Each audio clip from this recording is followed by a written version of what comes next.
Welcome to the Sharks and Teej Show, where we'll be talking all things NFL and America.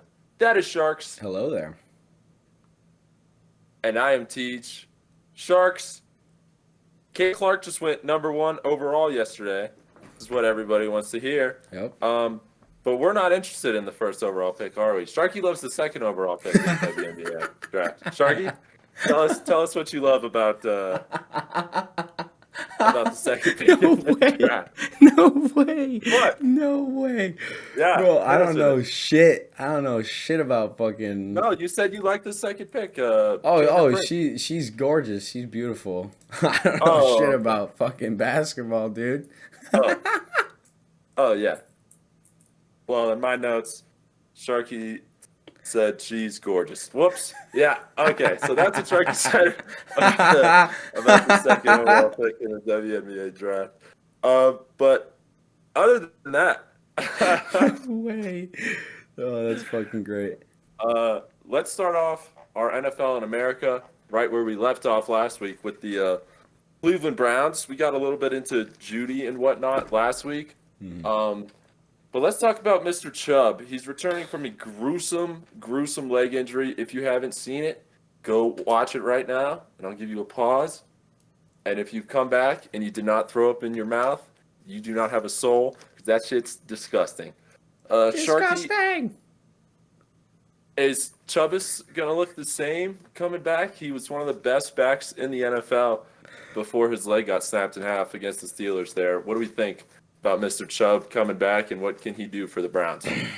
Well, it's really sad as a fan seeing that happen to Chubb. I Yeah. don't know a lot of running backs that have done that, not once but like twice. You know what I mean? His first knee tear, it was like a third degree. He tore his MCL completely off of his leg. It like completely snapped. And then he did it again. I don't think it Yeah. completely snapped off this time. I don't think it was as serious as the first one, but still, doing that twice is pretty much career ending. Most of the analysts and most of the Cleveland people think that his time is going to be over in about 2 years. So, And his contract is up after this year. He's an yep, unrestricted free agent. yep, Yeah. yeah. Yeah. So they're in a weird position right now, but at the same time, Cleveland, they love him. And I mean, we love him. And we're not even, Browns fans. And we love Yeah. him. He's a He's a dog. great athlete. It's horrible to see him go. They really wanted to extend him. Um, the GM said multiple times over the offseason he didn't want that to be his last snap in Pittsburgh, or the snap in Pittsburgh to be his last snap as a He's the last play. Brown. Yeah. Right. Um, Right. but it's a liability having him blowing his knee out twice. Just as a team standpoint, and in a coaching standpoint, that's a liability. Your number one running back blew his knee out twice. It's hard, and not a lot of people have recovered from that. But yeah, what do you think about it? Yeah. Like you said, Chubb has come back from a knee injury himself before. That was a clean all the way snap, so that's better. This one was a clean snap on his leg, I believe, which is not the same as knee, which is what you were talking about. Uh, so I hope he can be the same. Realistically, you don't expect athletes to be the same after stuff like this.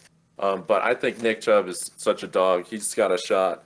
Guys like Gronk, he completely blew his knee and then had 3,000-yard seasons after that. Like you said, Chubb blew his knee a couple of years ago, and he's had some great years since then himself. There's been some other guys like that. Think you got some? I got a personal favorite, Thomas Davis, um, Yeah. Carolina Panther, number 58. He played with Luke, and Luke Kuechly took all the credit away. He took all the press and media away from him, but he was great. He tore his ACL 3 straight seasons. and that didn't stop him. He continued to play on after that. I was really young. I don't remember how good he was statistically, but he was still very good.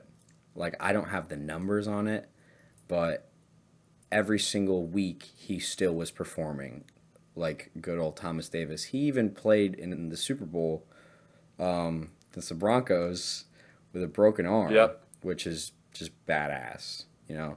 So people Dog. can recover. He was a linebacker, the polar opposite position of a running back, but you know, you never know. He could recover from it. He really could recover from it and play well and continue to play well. So we'll see. Yeah. Yeah. We're hoping for the best for Chubb. How do you think Deshaun's going to do out there next year? We talked a little about it last week. Is he going to be the Deshaun of old, take this team where they need to be? I hope so. I think so.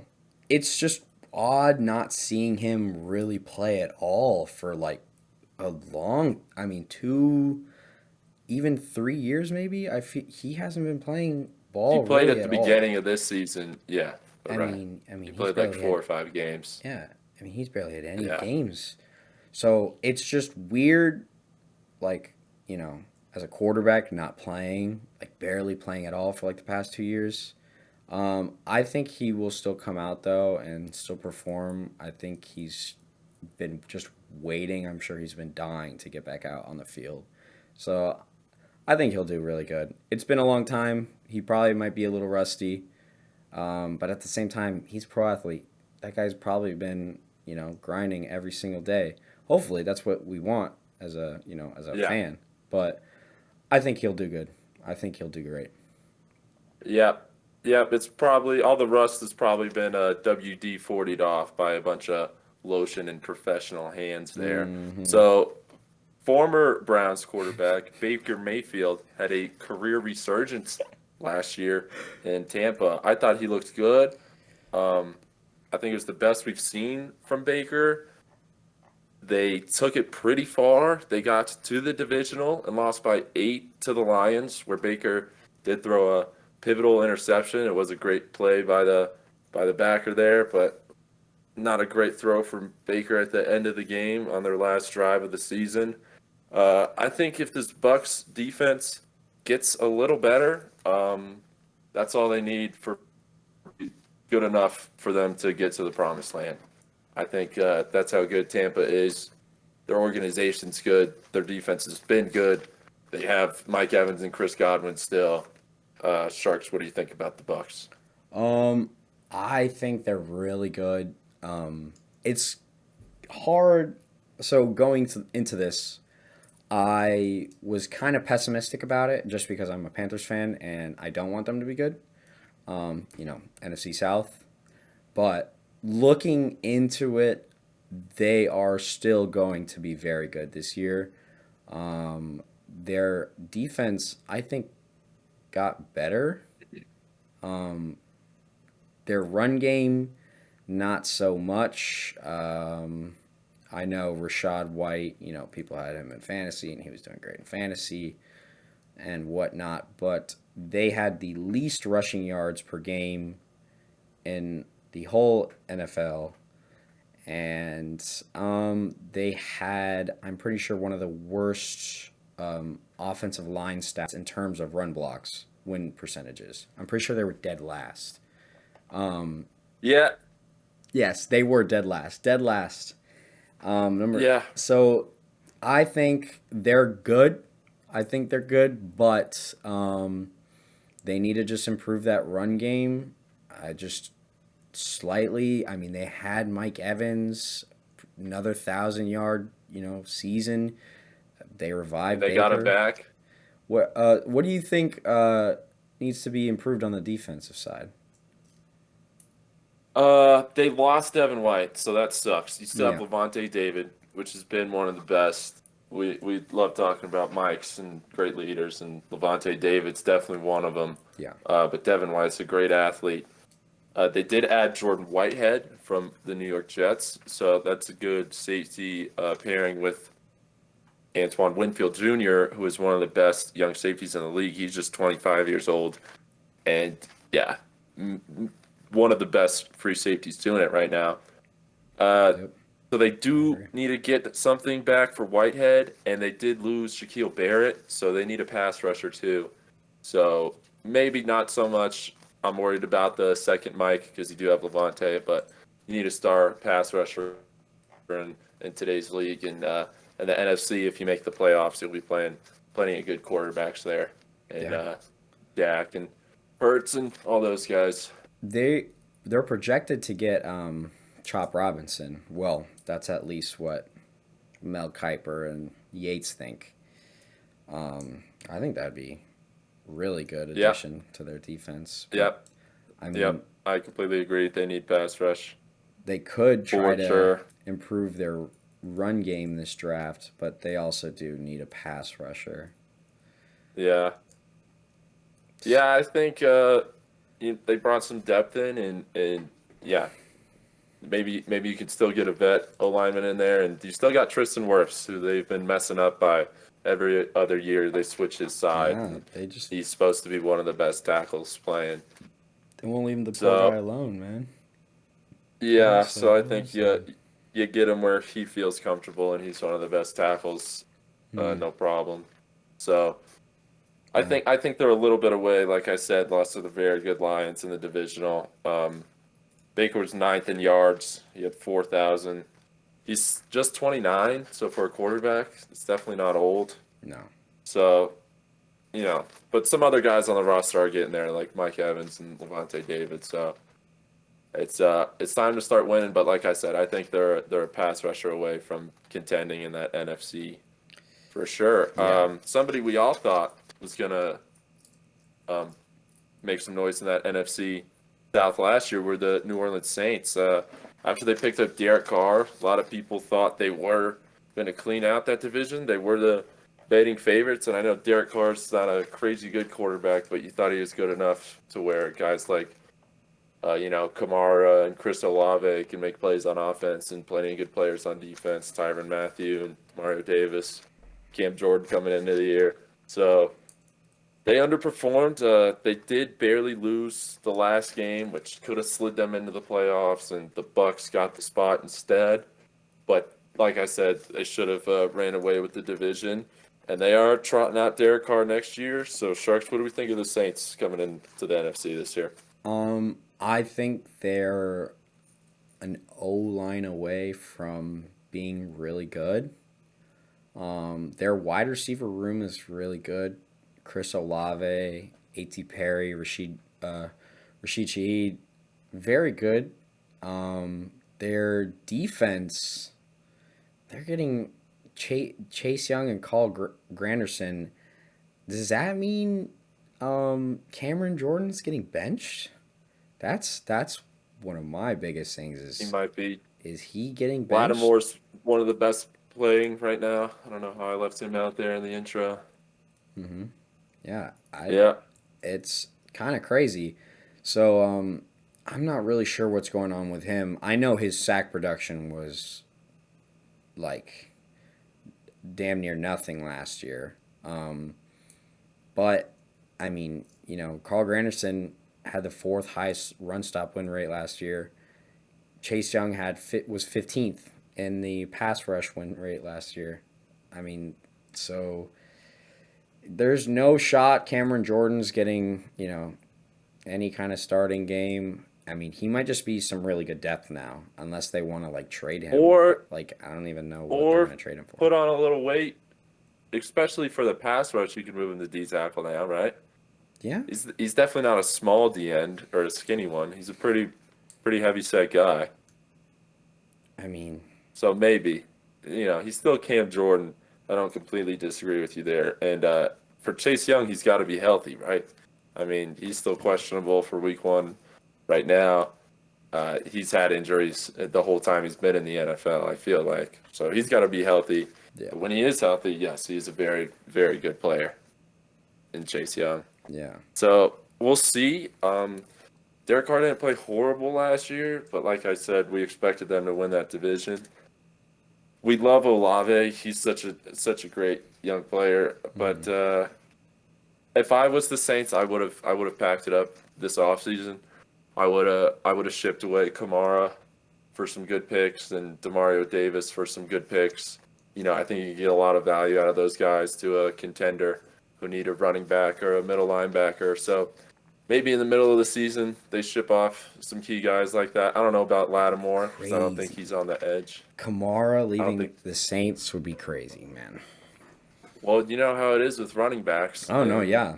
Passed around like the blunt. guys They like would, yeah, and he's had a couple years, and that's all you need in the NFL to be considered old for a running back. and Kamara Running looked backs get old the sick, bro. fastest.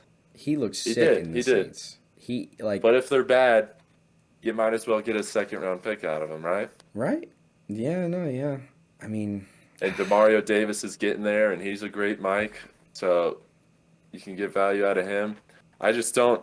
I don't think they're going to contend with Derek Carr. I think they're going to give it one more shot, which I can't blame him for because they do have some. They do have some good players out there, but the NFC is too tough for the New Orleans Saints, in my opinion. yeah. And it's weird, because now they don't have Michael Thomas.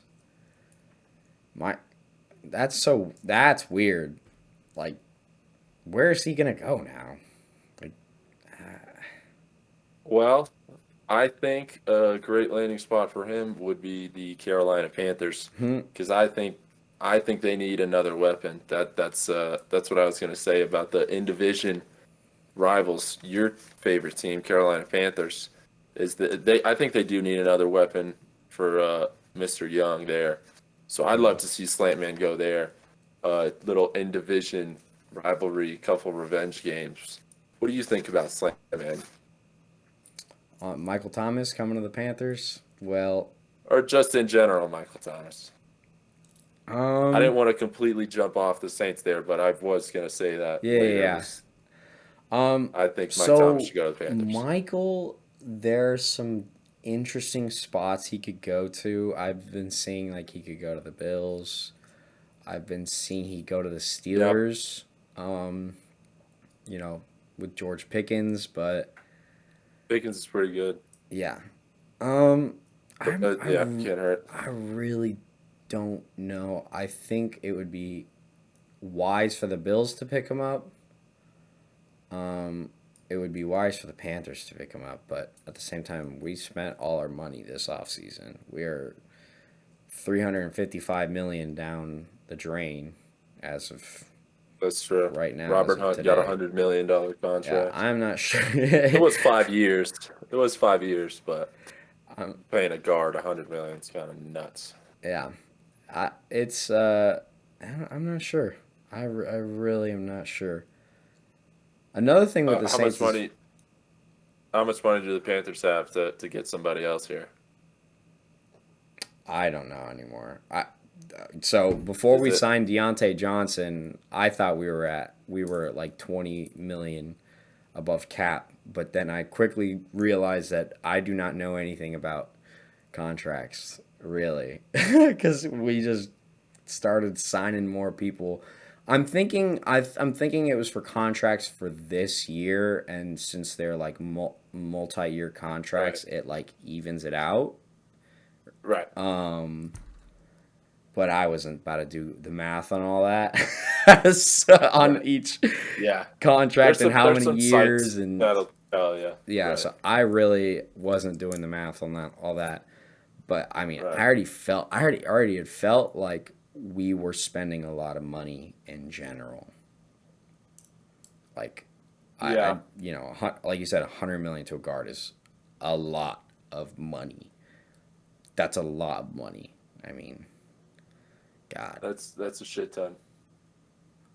But That is a shit ton. I think Bryce needs another receiver though. That's where I was getting. I think Bryce Young needs a guy. How much do the Panthers have left? Yeah, they have $9 million left. They are, yeah, pretty close to the bottom for money left there. 9 mil, you could sign a guy to a 1 year 9 mil deal. Come prove it at receiver. Yeah, but we need I'd we need like. at least 7 mil for the draft. You know what I mean? Or not seven, at Yeah, least that's 6 mil facts. to sign our new draft players. Yeah, that's facts. Yeah, you're probably in trouble there. We'll see if the Panthers can get anybody. There's still some interesting receivers available there. Hunter Renfro still unsigned.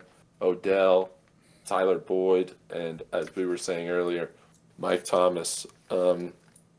So we'll see where Slantman goes, but that is a loss for New Orleans. He was out a lot last year, and I think there was a disconnect with the team when he came back, so he didn't have the same numbers. So it'll be exciting. I'd love for him to stay in the division and try to get its revenge there. Yeah. So yeah, we'll see if the Panthers can get another receiver. Looks like they're going to have to do the draft there, bud. Panthers, I don't love how you guys lost Frankie Louvu. I thought he was a great backer there, and replaced him with Josie Jewell, who was a former member of my favorite team, the Denver Broncos, who I did not love watching play. He's pretty decent in the run game, but his pass coverage is not there against the best tight ends, which we watched him go up against Kelsey and just a couple years ago, guys like Darren Waller. And so, Chargers have had a guy here and there at tight end. So yeah, he gets cooked even by tight ends. So I didn't love watching him play. We'll see how he does in Carolina. See. What do you think about the loss of Frankie Louvu and replacing him with Josie Jewell? Considering the fact that this year we had no one on our team, he was genuinely one of my favorite players. I loved the guy just because of how consistent he was, and like as a fan, people just knew the Panthers as a football team could rely on him. He's amazing. He was an amazing player, and Man just gave it's him a just bag. sad. They were It's just just handing him sad. out. I can't even Yep. keep glazing him. Like it's just fucking sad. Like I'm just sad about it. But Yeah. whatever. We're gonna try to replace him. I've said off like every single podcast we've done, every episode. I think I've mentioned Junior Colson. I'm gonna mention him again. We need to draft Junior Colson. We need to draft him. I don't care. We could get him in the third round. You know what I mean? Second round, we can get. I think you need him in the We could third. go Is that 33. right? We could get Kool-Aid. 39. We could get Keon. Boom. Done. Yeah, I think Junior's projected late third, right? Yeah, late third. We get Junior Colson. Good night. Good night, bro. Yeah. We get Yeah, I like him as well. Michigan center. Good night, bro. Good night. Yeah. But So just draft the still suck. Michigan team Yeah, and AJ Barner at tight end too, right? Ooh, just draft Michigan. Yeah, I would just be totally fine with just drafting all. Dude, actually, I mean, yeah, I they're a have good team at seen, one I point. have seen multiple mock drafts for the Panthers, and usually there's like 2 or 3 Michigan players on there. Sainstrill, Junior Colson, Oh, I love Saint Blake Corum. How do you say his name? I want to say his name right. 'Cause I think it's Is it Mike Saint? Sainstrill. I think it's Is it- Mike Sainstrill. I think it's Saint Hold on. Ristel. Saint I'm gonna go with Saint Saint Ristel. Saint Ristel. I'm gonna rock Saint. Sorry, Ristel. Mike. I We're like sorry. that. Yeah, we will know when you get drafted because we're rooting for you Especially if you're on the Panthers. for sure. And a team like the Panthers, who did so much losing recently, I think it'd be good to bring in a team that just went undefeated. A couple players from there, keep a little bit of that winning culture. At least some people trying to keep that up. Let's move along to the last team in the NFC South there before we say who we think's going to win. But I think it's not obvious because this last team here is pretty damn good, and the Falcons. But we did talk about them a bit. We pretty much said that Kirko is a pretty damn good quarterback, and he'll add some space for Bijan to do some more crazy shit that Bijan did last year, because that field's going to open up. That's basically what we said last time about them. They picked up Charlie Werner from the 49ers, who's just a blocking tight end, so that'll add some blocks for Bijan there. Sharks overall thoughts and vibes with the Falcons there. Falcons are going to be good. It's going to be hard to say they're not going to be good. But Kirk, it's so mixed reviews with Kirk, you know. I like Kirk. I love the guy. He's a great dude, but like as a football player, he can be inconsistent. I was like, He doesn't have a Justin Jefferson to throw to now, though. right, but like if you look at some of the JJ highlights, man, they're terrible throws, and it's Oh yeah, that's what I'm saying. Yeah, yeah. yeah, okay, yeah. JJ And is that's like, what makes the highlights. But you're right. You know, some of those throws were not there. But Kirk's good. He's been good in the NFL for a while. Mhm. He's significantly better than Desmond Ritter, who they Oh, had last year. oh yeah, I think it's close between him and Baker, who's better. I'd probably give Kirko a slight edge personally. What do you Yeah. think, Kirko or Baker? Kirko, yeah, ooh, yeah. As of right now, definitely Kirko chains, but yeah. I mean, like it's hard to tell with him, but I still think they're going to be good. They have Bijan, Drake London. Come on, Bijan. I hope Raheem Morris uses Bijan like like the animal They that he damn is. should. Yeah, Bijan needs They to damn be should. utilized, and yeah. He's fucking insane. He's Black McCaffrey. It's crazy. Crazy. he's shiftier than McCaffrey. He's He's nuts. he's I'm not sure. McCaffrey's the GOAT, so the best running back we've seen, I think. But best white boy I mean, running back. Trying to definitely, think of by a million miles, the best white boy I've seen with my own two eyes. But I mean, Marshawn might be the best running back I've seen with my own two eyes. with our own Marshawn two or eyes. CMC. Yeah, it's Not like in person. I'm saying like we've watched. no, in yeah, our like lives. I think it's in Marshawn. our lifetime.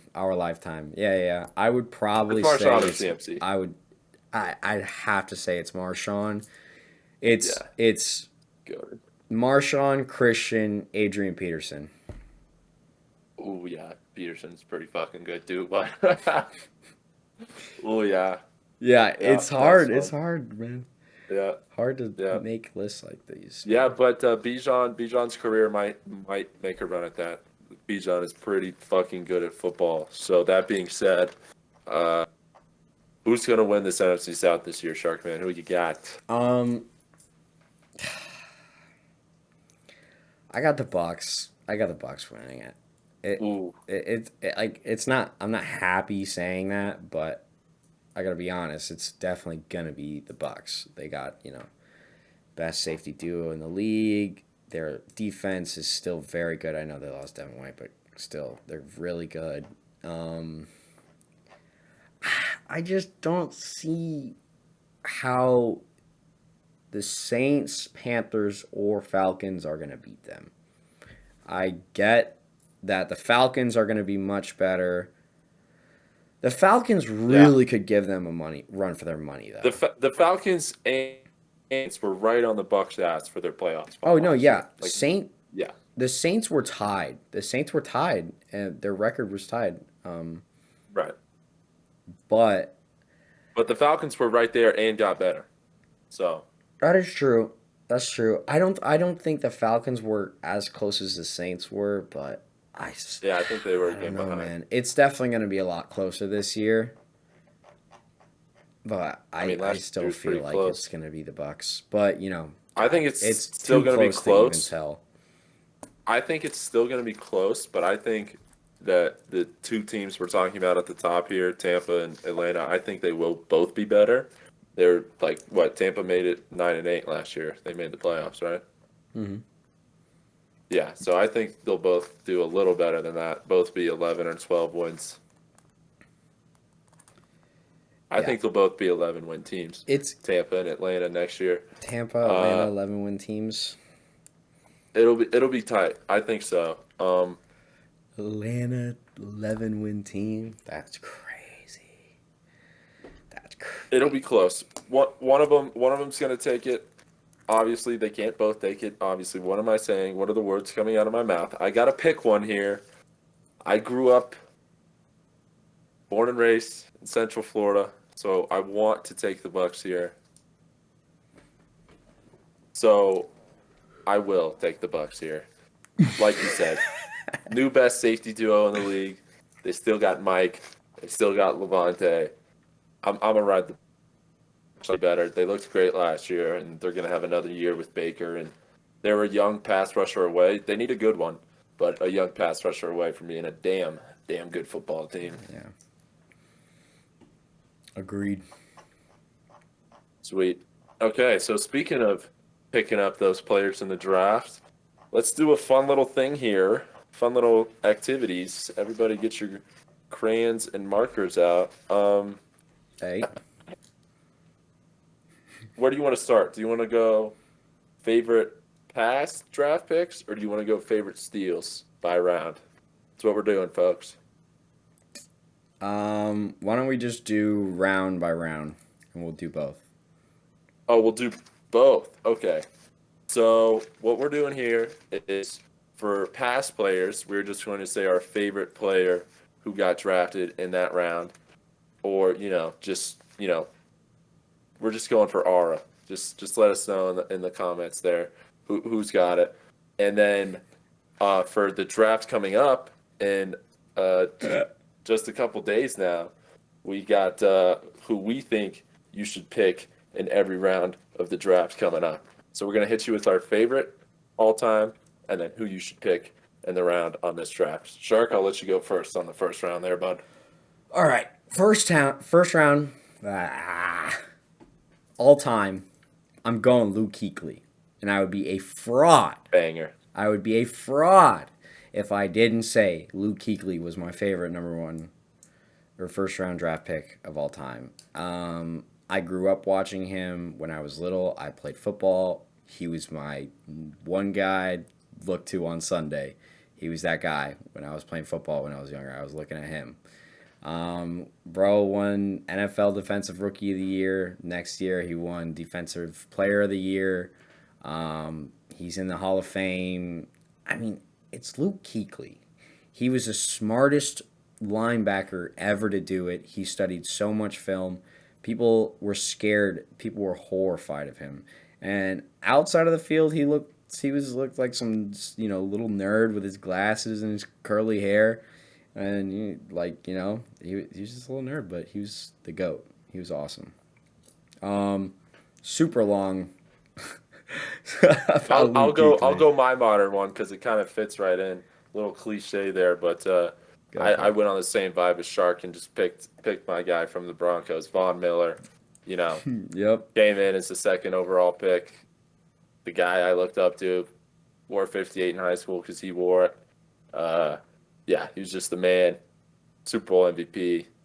Took us to the promised land. One of the best outside linebackers to ever do it. It's all over the screen. Who do you have? Clean up aisle pants. I do love Von Miller. But who are you picking in this first round? You're a GM. I mean, obviously, if I had the number one pick, I'm picking Caleb. But my favorite pick is Lai Talatu, by a long shot. I loved watching him, man. I loved watching him. He's so fun to watch. Explosive, good hands, quick, aggressive. Yeah. He looks like TJ Watt. Even I told you that, and when I was looking at his combine analytics, his one comp was TJ Watt. I thought that was amazing. Yep. He's just he's taller than TJ Watt. I think TJ Watt's 6'4". Laita is 6'5". Big great pick for the Bucs, huh? Yeah. He's definitely my favorite player coming out of this draft right now. My first round pick, I would pick J.C. Latham, tackle, Alabama. Get yourself a SEC barrel of all pro right there. I said it on the last episode. I said it on the episode before that. I'll say it one more time. This is the O-lineman you want. This is the Joe Thomas 10-time All-Pro. go get yourself some J.C. Latham. He's going to be a stud. It's a big Sharks, boy. second round all time. Favorite second round pick ever. Shout out to Grandma. Drew Brees. Shout out Grandma. Woo, Drew banger. Brees. 80,000 passing yards. Number one is Tom Brady with like 87,000. He has the second most passing yards in the whole NFL in its entirety, its whole history. He was awesome. He was just smart guy quarterback. I talk to you about this all the time. He was just one of those smart guy quarterbacks. He knew everything that was going on. He was so smart, so good at decision making. And he was just a cool dude. He was a cool, swell guy. Just a nice dude. And I think a lot of people looked up to him. I loved watching him play. He just always had so much control, and I felt like when he would lose games, they were almost out of. It was because some other thing that was not because of Drew Brees.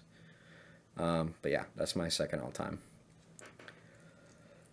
I'm going to go 61st overall from the University of Clemson to the Philadelphia Eagles. Brian Dawkins, Weapon X. One of the fucking deadliest weapons to ever go out there. He would give you the best pep talk of all time without saying a cuss word, and then go out there and commit third-degree murder. Oh boy. Oh boy. Brian Dawkins was the fucking man. That's really all I gotta say about him. He's the coolest. It's so scary. I would have peed my pants if I played receiver and I had to go and catch a ball and Brian Dawkins just standing back there playing safety. Are you kidding me? Woo! That's a good one. I like now, that one. second round, who are you picking in this upcoming draft here? Give me Keon. Give me Keon Coleman. His draft stock has gone down for some reason because of interviews, I'm guessing. I'm not sure what he could have said in his interviews. I don't know. The only thing from a coach, I guess, is just like, he gets into trouble or doesn't want to put in the work. I guess those are some of the things that would concern me in an interview, but I don't think I'm not sure. I read I that don't know his why he's falling. stock He's a was going stud. down. He's a stud. It's only gonna piss him off when everybody passes on him. Then he's gonna go, no, yeah. And, some people might benefit from these teams passing on him, from him. Like Right. the Panthers. We could really profit from that. But he's my favorite player right now in the second round for the draft. I love Keon Coleman. I like Javon Bullard. He's definitely a hybrid type of NFL safety. You see it, especially in the DB position in the NFL. Everything's getting very hybrid-y. You gotta do everything.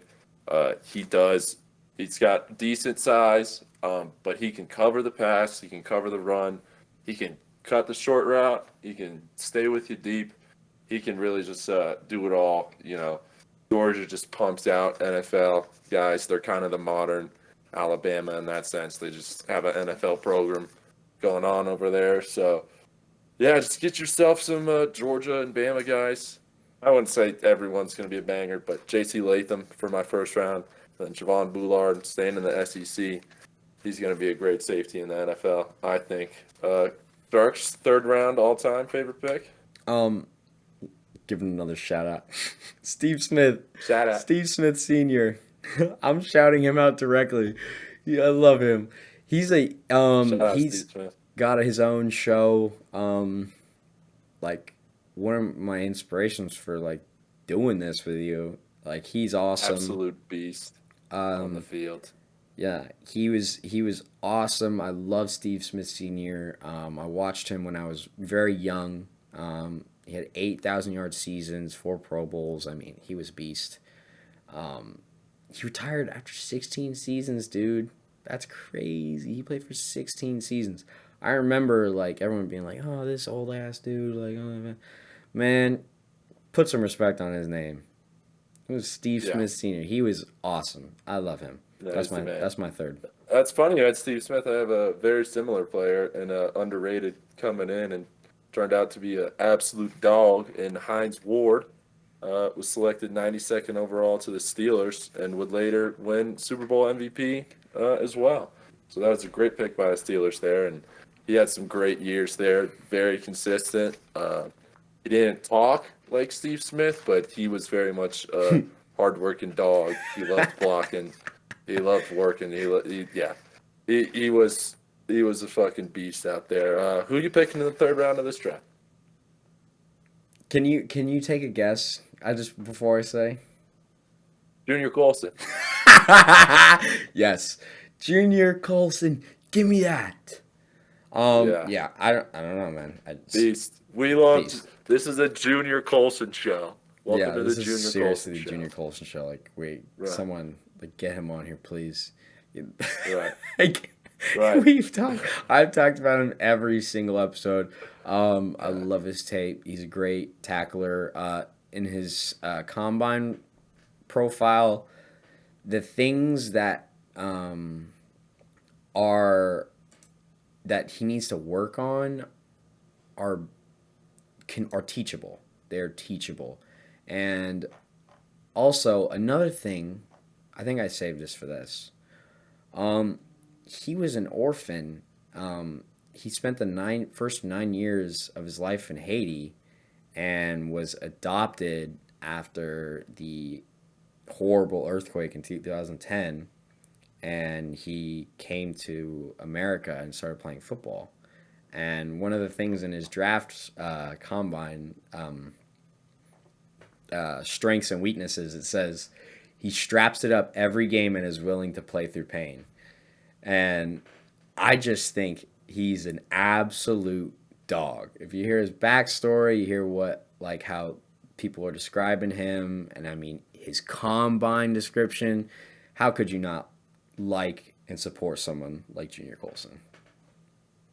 Yeah, this is a Junior Colson show. We're rooting for you, brother. My third round pick is going to be the rival of the Big Blue and Ohio State tight end, Cade Stover. Talked about him a little bit on the other two episodes as well.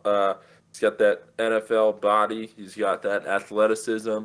He made a good handful of NFL type catches while he was at Ohio State. So past the Georgia tight end, Brock Bowers, there's not tight end going until the third round. I think Cade Stover should be going earlier. I think you'd be getting some value there with the third round pick in Cade Stover. Fourth round all-time pick there, Sharks? This might be a little... fuck it. Darren Sproles. Ooh, banger. Darren Sproles. Just entertaining. Just pure entertainment. Entertainment. Yeah, you got some fighters on your list there, buddy. You got some guys who will chew your knees off, like Dan Campbell said. You got some kneecap biters. Yeah, some short. Yeah, that too. I didn't even mean it like that. But yeah. For real, though. For real. King. Darren Sproles was awesome. Hard to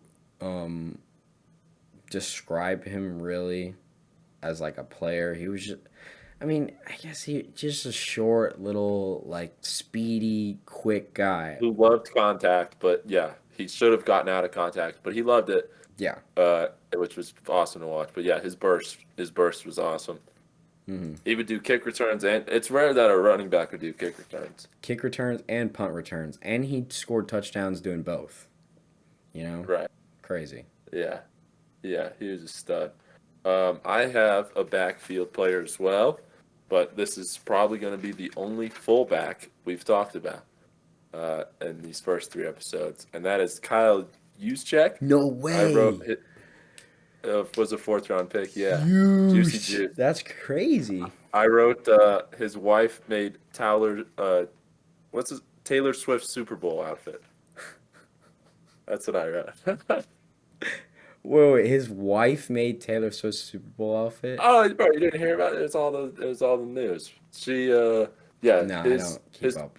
Kyle Juszczyk's Taylor wife, Swift. would buy his jerseys and make cool outfits out of them, or and then she just ended up making a bunch of cool. Oh, the Kelsey like Yeah, jersey thing. yeah. That shit was cool. I Yeah. remember seeing that. Actually. Yeah. I do keep up with Taylor Swift. Shout out to Taylor Yeah. Swift. No, Shout out Taylor Swift. no, it was like a Kelsey like dress, right? It was like Yeah, it was something. I don't remember. it I was his just remember jerseys people like were talking about it. together in like this cool thing. No, I Yeah. actually do remember that. It was pretty cool. And she made them, and she was on my Instagram all the time. I think she was on a lot of football people's Instagram. She was blowing up, just yeah, with all her Kyle Juszczyk fits. So W Kyle Juszczyk, W wife. Who's your fourth round? What a reason! What a reason to put you on the list.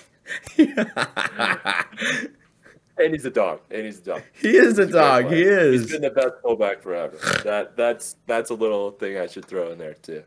Who are you picking in the fourth round here?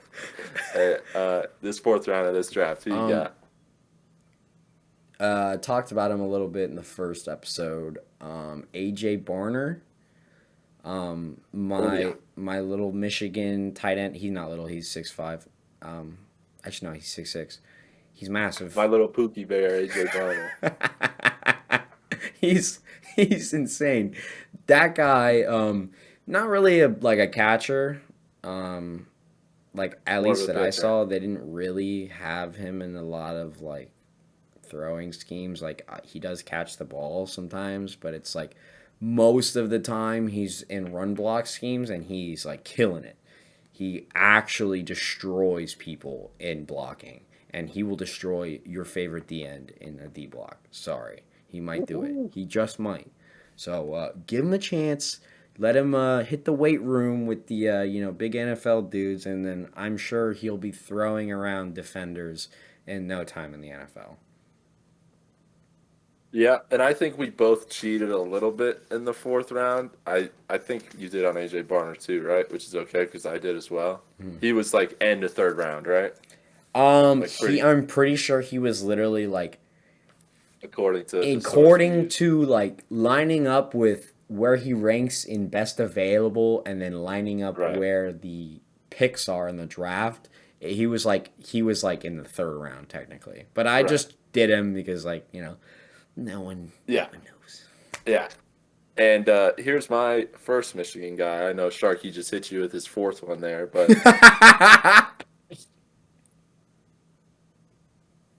I'm gonna go. We were talking about him earlier. Mike Sainristil out of Michigan.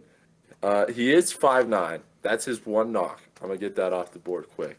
But other than that, he's an absolute beast. We've talked about him a little bit before. You could tell he loves football. He has the it factor. He flies around the field. He constantly makes plays. So he's a fourth round pick only because of his size, which it's going to be a problem. He's not going to be able to cover number one receivers like A.J. Brown or, guys of that nature, of that body type. So he would be a great slot corner. I think you put him inside, he beefs up a little bit so he can stay closer to the inside and make a play here and there on the run game. But looking forward to being a big Sainristil fan. He's got the dog. He's going to get pissed. People are passing on him. So, yeah, it'll be fun to see what Sainristil can go and do there in the NFL. Sharks' favorite fifth-round pick ever. Tyreek Hill. Ooh, bang. I don't know if you took that. I did not. Tyreek, over the last 2 years, is easily the most exciting football player to watch. I mean, it's fucking Tyreek. You put on a Dolphins game, and you turn your Tyreek's TV getting on, you go 100 to yards and a Dolphins. touchdown. Yeah, it's I'm watching the Dolphins right now, and they do one play. They have one play. It's the fly route to Tyreek. They just go Yeah. Tyreek Hill, 90-yard bomb, touchdown. every single weekend, over and over and over and over again. How can he not be your He's favorite? pretty good. Yeah, He's pretty good. I'd say he's pretty good. I mean, you could say that, maybe. I It's got all a right. guy who I'd love to see Tyreek and this guy both in their primes line up directly across, and that is 154th overall out of Stanford with a 3.8 GPA. Wowza. Smarty pants. Richard Sherman. Woohoo. See him press Tyreek. That'd be interesting because Tyreek obviously is one of the fastest ever, but Richard is so big that he would have got him on a press here and there too. So it would be interesting. He graduated with a 3.8. Yeah. That's blowing my mind right now. That's crazy. Yeah. Richard Sherman's got a big old brain on him. Big old brain. From Stanford So, too. Wow. Yeah, 3.8 at Stanford. Those weren't easy classes. Wow. 5th round. I think. Who you got? Justin. Ebombe. Ebombe. Yeah, I have the same guy. I'll let you say it. You go. I mean, he's a dog, man. Bama. He's a dog. He's a dog. Just freaking. Yeah, it's what I said about the guys for my first 2 picks there was you want the SEC. He's a big body. He made some plays. Bama D-line had some other guys, so that's why the D tackle is not getting as much light there. Dallas Saban Turner, coached. obviously. He's Saban coach. And He's Saban coach. That he is the last. He's the last of the Saban coach defensive players to ever be produced. Yeah. Which is I'd get your sticky little hands on him if I was a GM. Mm-hmm. Sticky little GM hands. That's what I do. So 6th round pick all time, Sharks. Jason Kelce. Ooh, banger. Jason Kelce. I think everyone knows that he's everybody's favorite O-lineman ever. Yeah. Yeah. And I mean, he's awesome. How could you not love him? He's Jason Kelce. I mean, bro was almost the sexiest man alive. Can we just take a moment to just appreciate that? That he was almost sexiest man alive. That's awesome. Bro is the best center in the NFL. Just killed people. I mean, yeah, I was recently watching an interview. Aaron Donald was talking about how the Eagles were the worst team he ever had, would go against because every single. Yeah, Jason was always there. Jason was always there to. Yeah. Nah, dude. And I saw a clip of Jason Kelce, talking about the same situation. I think it was before Aaron Donald said it, but he was like, I would always know to double team Aaron Donald because obviously, and every time I block him, he's like, "Hey, why the fuck you double teaming me?" And I'm like, because you're Aaron Donald. He's the best, man. He's the best. Yeah. Yeah, that's my all-time. Yeah, goated. I got Terrell Davis, Ooh. 1998 NFL MVP, couple He was Super Bowls for my He was a Denver 6th rounder. I Broncos. didn't know that. Yeah, absolute steal there for my Broncos. Who you got for 6th round coming into this draft? Who are you taking 6th round? We're getting late here. I'm talking Brady type steals now. Malik Washington. I think the 6th round should just be called the Brady round. The Brady round, yeah. So who you got in the Brady round? Malik Washington. Tell me about him. So I watched his interview on Steve Smith's podcast. He's cool. He's also a smarty pants. Pretty sure he's getting his master's degree right now. Nice. Ridiculous. He's really smart. He also, I think, was 4th in reception yards for all of college receivers. He went to Virginia. Oh my gosh. Pull it up.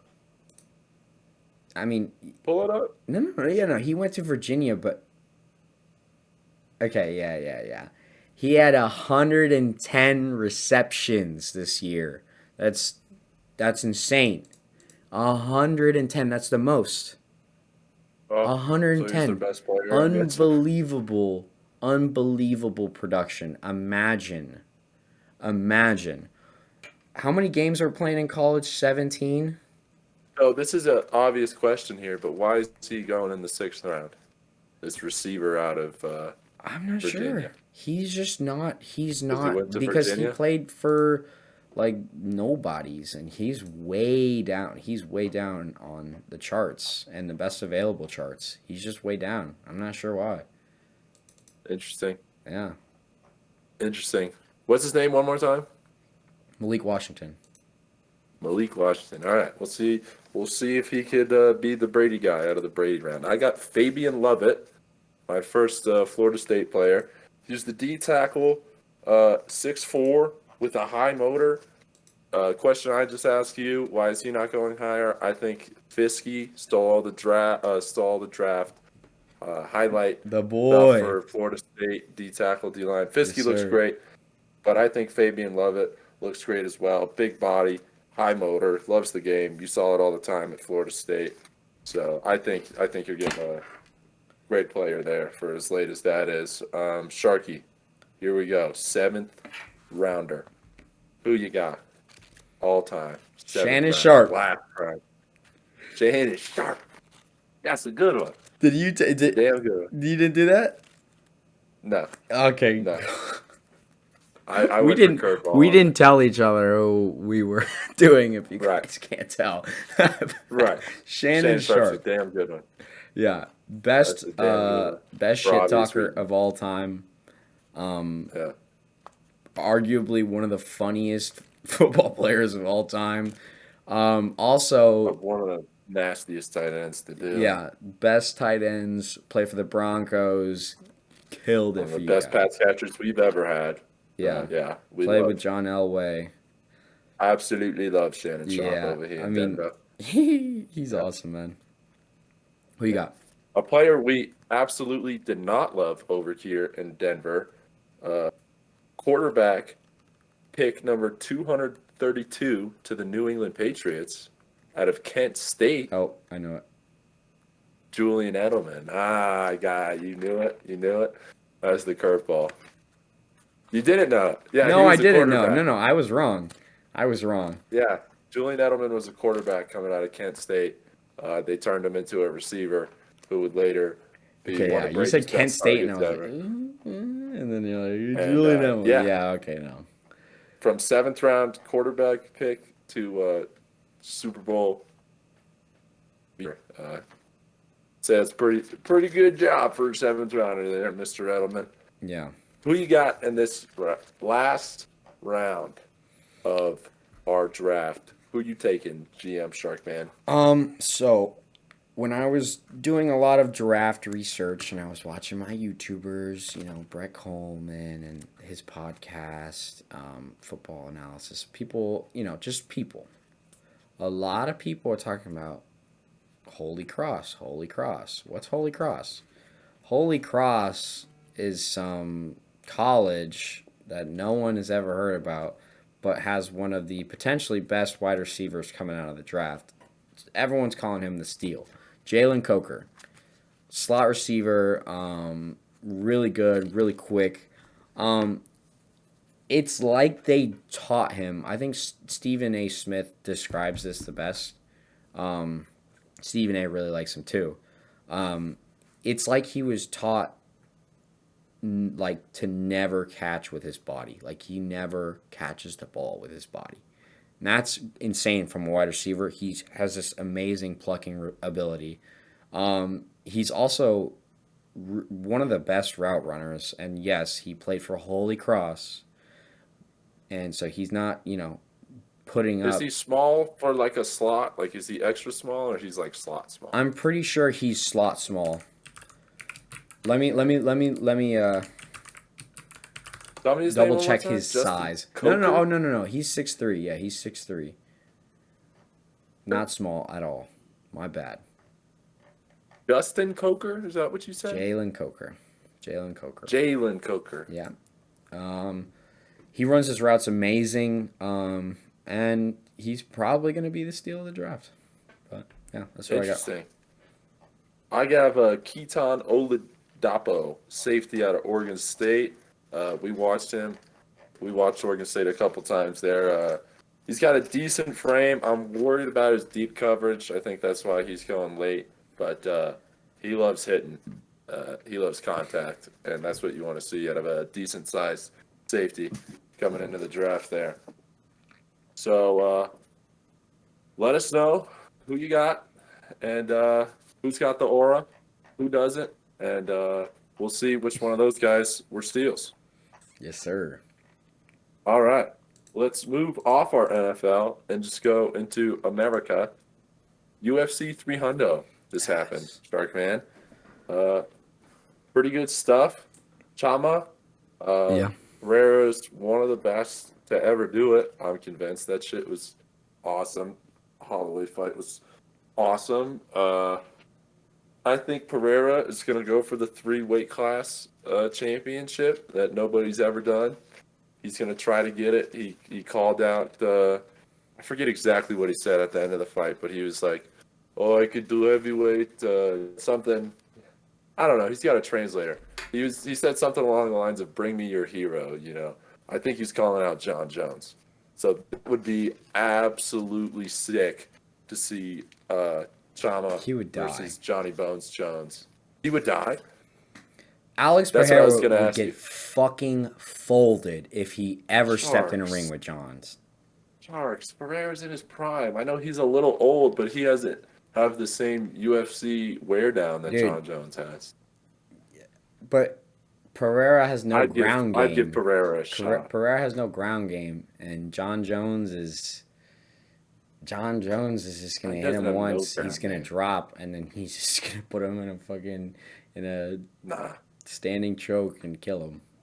No, I'm giving Pereira a chance. I'd absolutely love to see it. I think it'd be a fucking Only person that I think could maybe even, I mean, dude, Alex Pereira, is way underweight to ever fight John Jones.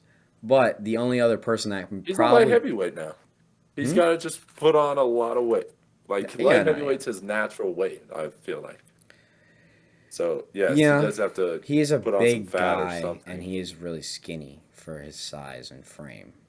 But I mean, the only person I think that could give John Jones a run for his money is Tom Aspinall. I think he's fucking awesome. Tom, he's got a better I chance think if than Pereira, Alex Pereira. I think if Pereira went up to heavyweight, he'd whoop Aspinall. We'll see. I think that might be the fight we'll get for Pereira at heavyweight. So, if he does in fact do it, it'd be very interesting. Did you see that Armin Saryukin punched a fan? I don't know how to say his last name. I think it's Saryukin. He punched a I did fan. not see that he punched a fan. Yeah, on his walkout, he punched a fan. He punched a fan. Like they flicked him Damn. off and something, and he just turns around and just throws a punch at him, and he doesn't hit him, but it was just so weird, and people are pissed about it because why are you punching a fan? You know what I mean? Sorry, I gotta fix my burrito blanket. Yeah. Why are you that's a punching a weird fan? one. That's crazy, dude. Yeah, he's still in Islam Makhachev's division there, so we'll see how far The GOAT. our man gets. Islam. But yeah, Islam's definitely the best pound for pound. No, zero doubts about it. He's Yeah, he's number one Zero in that flaws. ranking right now. He would beat. I think Yeah. Islam would beat Khabib right now. that's that'd be awesome to see. I wish we could see it. Yeah, I mean, hey, Khabib fought 2 people and then retired, man. That's why Alright. Khabib gets a lot of. No, he did. That's why he gets a lot of slack and people don't consider him like that because he didn't defend his title. People like GSP on their hand defended their title 13 times. And Yeah. You know, that's how you make yourself the GOAT. You're like, okay, I'm not going to win it just once. I'm going to win, and I'm going to keep beating everyone's ass for the next how many years? A lot. What, GSP or Yeah, GSP. Just like GSP, beating everyone's ass for 13 years. But I don't know. Do think Islam could beat Khabib right now. But yeah, people just don't give him credit because of that. Um, yeah, Islam's yeah. fighting soon. I think they're very similar. So I Yeah, think they are. Makhachev just Khabib and just he's just doing what Khabib would be doing right now. Yeah. Islam is just younger, fresher Khabib, really. Because, I mean, Right. everything Khabib knows is being, I mean, Khabib is in Islam's corner. He literally is in his corner. All of his information, all of that knowledge is Islam's now, you know? Like it's he's A lot of his, knowledge. you Yeah. know? So I mean, Khabib is very respectable. No fucking hate to Khabib. He's amazing. Love him. And it's really respectable. He came into the UFC, won, retired, and then proceeded to groom the next champion into, into the sport. And that's crazy. Yeah. And And take over the best division in the sport yeah. without yeah Yeah. much fight back. Pretty nuts. So to nobody's surprise, Holloway is gonna not stay in that division and go after one of the best fighters we've ever seen in Makhachev, and he's gonna go back down and fight Ilia Topuria, seemingly, which should be a great one. I think we're both rooting for Holloway there, but it'd be a tight one. What do you think about that? Um, uh, I gotta relook into Ilya, but it's so. I Pick you genuinely both can't wrong. even give you an answer. I don't even want to It'd say be a who would win banger.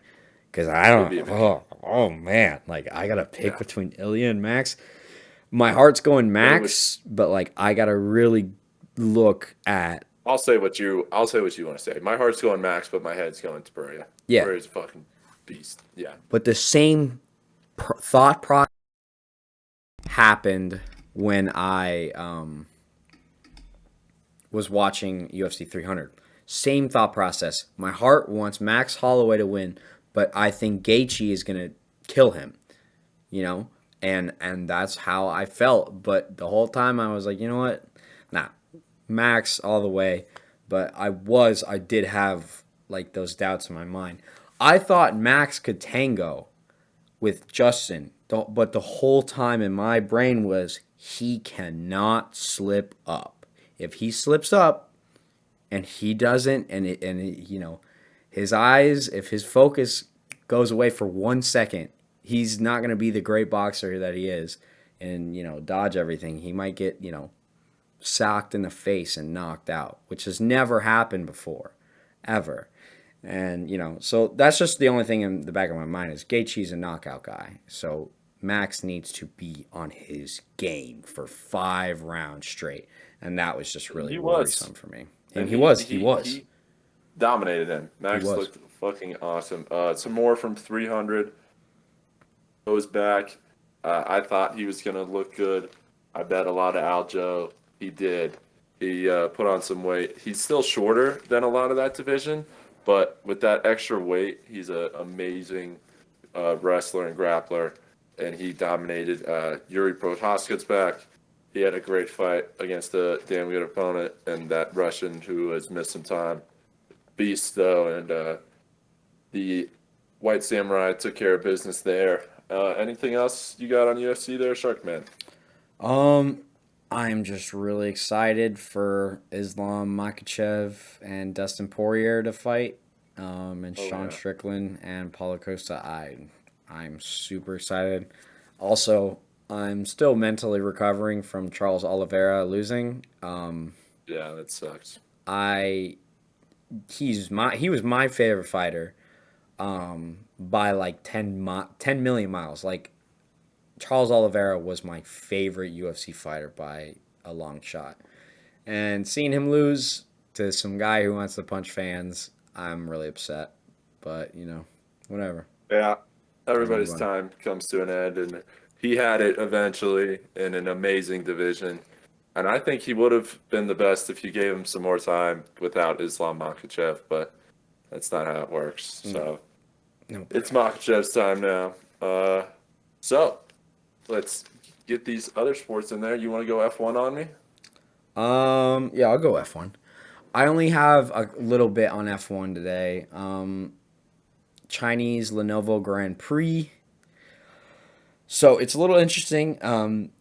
It hasn't the Grand Prix in China has not taken place since 2019, and why? Because of COVID. So the last like 3-4 years, it's has not been there. So it's going to be really interesting. Some of the drivers have never driven in a Formula One car in China before, so that'll be really interesting to see. Lot of upgrades again this weekend. McLaren is just trying to look for race pace, and they just can't achieve it. Buns. Also, it's Joe's home race, which is pretty cool. Poor guy is gonna finish like last place, which really sucks because he's at his home race and he's probably gonna finish in the back five. Eh, maybe a little miracle. Maybe some points for him. Hopefully, that would be everyone's rooting for him. Everyone, Right. even if you're not a Joe fan, you always want to see people do well at their home race. But Right. yeah, he's Ferrari's not. got a chance this race? Hmm? Ferrari's got a chance this race? No chance this race, but we are still the only people to even be able to challenge Red Bull. We are still the only team that's even remotely close to winning a race besides Red Bull. At Ferrari right now, we are so good. We are progressing more than every other person or every other team on the track. Stat wise, in terms of like a year to year base, we're progressing faster than all these other teams. But this year is just going by real slow. It's just going by slow. Time will tell. We are going to be number one soon. And I can say that with full confidence. I can talk about NFL all day and UFC all day. You can ask me, are they going to be good? Are they going to be good? I don't know. Ferrari is going to be good next year. We are going to be amazing next year. And I don't care what anyone says, we're going to be winning Go. races. That's all I got. Mic drop. Hell yeah. All right. So we'll go from that right into the NBA. NBA. Yes, sir. Playoffs. LeBron. Did that catch? Barely. It cut out a It little. barely caught. He was like, Before the pod, I practiced my LeBron scream like a couple times, and it never came through because I always hit it with too much emphasis, too loudly, and it just goes right over the mic because we got some smart mics, and it doesn't want to be yelled into, which I understand. I don't want to yell at you guys either. I don't want to yell at Sharkman, but I got to get my LeBron in there. Speaking of LeBron, he is playing right now as we are filming this. They are wrapping up the first quarter in the Pelicans, in which they are currently down 5. So that will be an absolute banger of a game. The loser of that game will be playing the winner of Golden State Sacramento, which is also tonight as we are filming. So play in. A lot of people are not a fan. Let me say that I love the play in. I think it adds a great jolt of excitement here before the playoffs start. I think some people who are more on the casual end, it brings into watching right before the playoffs start, gets you invested. And I think it's a great time to watch the play-in because we have LeBron versus Zion right now. Curry's playing later tonight. Heat versus Sixers tomorrow is going to be an absolute banger of a game. Let's look at all the matchups, though. Let's start with my Orlando Magic, which did miss the play-in. Barely. The last day in the NBA for the East was super, super tight. I believe 3 through 8 were all up in the air. Maybe even, 3 through 8 were up in the air going to the last day of the regular season in the East. The Magic will be facing the Cleveland Cavaliers, who lost on purpose in their last game to specifically play the Orlando Magic Timeout. as the fifth. You just said they lost on purpose? They Cleveland Cavaliers lost to the horrible Charlotte Hornets on purpose so that they can purposefully play the Orlando Magic in the playoffs instead of the Pacers or somebody else. I have many questions. Hit me. How? This is good. How? How? So, Yeah, how? the standings were so tight. I know it seems improbable because there's 82 games, which is a lot. So we don't expect the teams to be this tight at the end. But we almost had the same exact record as the Knicks. I'll pull up the exact number right now. And the Knicks were 3, and we're 5th. And the Pacers are 1 game behind us for 6th. So because the Cavs knew if they won, because of the games that had happened that day, they knew if they won that they would be slotted up to 3rd. And if they lost, they would stay at 4th. And the Magic had won previously, so we knew the Magic were already 5th. The Cavs were one of the last games. So the Cavs said, okay, we can play our starters, win, and be the 3rd seed, or we can sit everybody, throw the game, so we be the 4th seed to specifically play the Orlando Magic. Did that explain it at all? Perfect. It was perfect. So they basically did like a week 18 Right. football move. Lose. Yeah. Week 18, lose on purpose, basically. Yeah. So the Bucs were 49-33 at 3rd. The Cavs were 48-34 at 4th. We were 47-35 at 5th. We beat the Pacers in the regular season. They had the same record as us, and we got 5th, and they got 6th. Thank fluff, because they're playing the Bucs, and we get the Cavs, who will be a tough matchup. They just got Evan Mobley back, who's a pretty damn good young defender, but the Cavs fans are not impressed with how his offensive game has developed. So it will be a very defensive series. I don't think it's a series a lot of casuals are going to be tuning into and looking forward to, besides Paulo Banchero and Donovan Mitchell and maybe stuff like that. But it's going to be very defensive. I'm going to have a good time watching it. And I think my Magic got a chance, especially because the Cavs lit a fire under our ass there by trying to play us on purpose. That was fucking... That pissed me off as a fan. It pissed me the fuck off. You're joking. You want to play us? All right, we're going to find out. It's going to be like 60-70 every game. It's going to be nuts. But those Pacers, as I just mentioned, are going to be playing the Bucs, which will be interesting. They had a little in-season rivalry there. They played in the semifinals of the in-season tournament, and the Pacers won, but then lost to the Lakers in the in-season final so that it can be called the LeBron final. Whatever.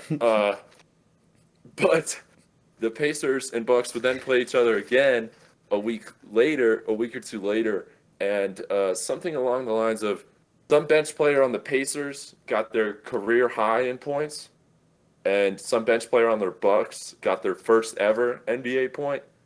Just some very young rookie who just got into the league for the first time.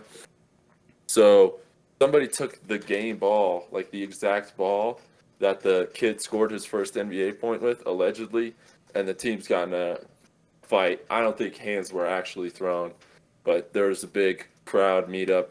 The only real fight in the NBA this season was the Pelicans and the Heat, which sucks because they're not going to play each other in the playoffs.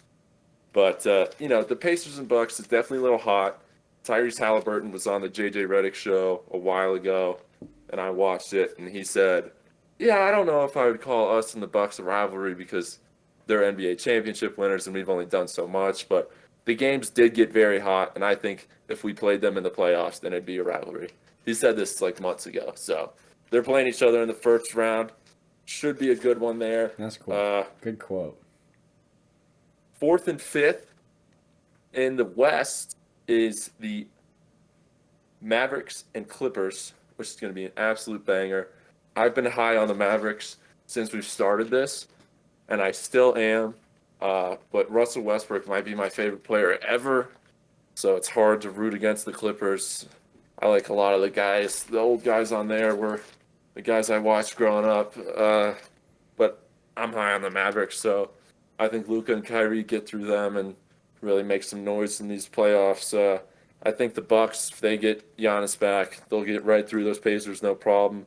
I think Magic and Cavs will be a dogfight, but I think my boys will take it, and that's the honest truth. I think Jalen Suggs will get to Donovan Mitchell's head, and not his head, but I think Jalen Suggs is going to play damn good defense on him, and it'll be a great series. I think we barely pull it out there.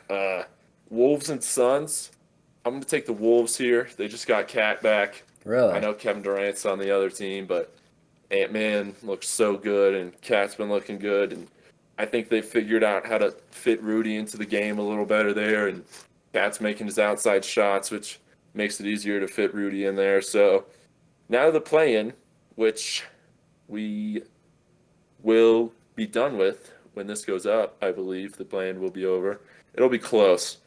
So we'll just see if I'm right on these. But I got the Lakers winning tonight, and I got the Warriors winning tonight as well. So that means the Warriors will be playing the Pelicans in a day or 2 days. So I'm going to have the Warriors beating the Pelicans. So I think LeBron and Curry both sneak into the playoffs to mess with some people's seasons there. And in the East, I'm going to have the Sixers winning the first game against the Heat. Unfortunately, I would love for the Sixers to lose the first game because the loser then is the 8th seed. Mm-hmm. 1 seed, Joel Embiid would be playing the Celtics. That would be the perfect storm for me. But I just think Embiid's too good, so I think he'll win the first game. I think the Bulls will beat the Hawks tomorrow, and then the Heat will beat the Bulls to be the 8th seed, and they will give the Celtics a problem as well. Celtics are definitely playing the Sixers or the Heat, right? I don't think neither of those teams make it through. So, I've been hating on the Celtics every podcast. Their offense will be potent in the playoffs. That's their positive. They have a lot of places to go.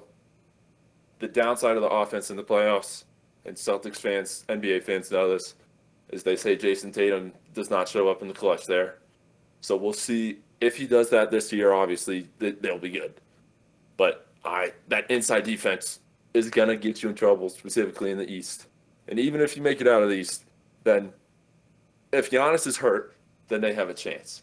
If they don't have to see Giannis or Joel, they have a chance. If they have to see either of those guys, they're in big, big trouble.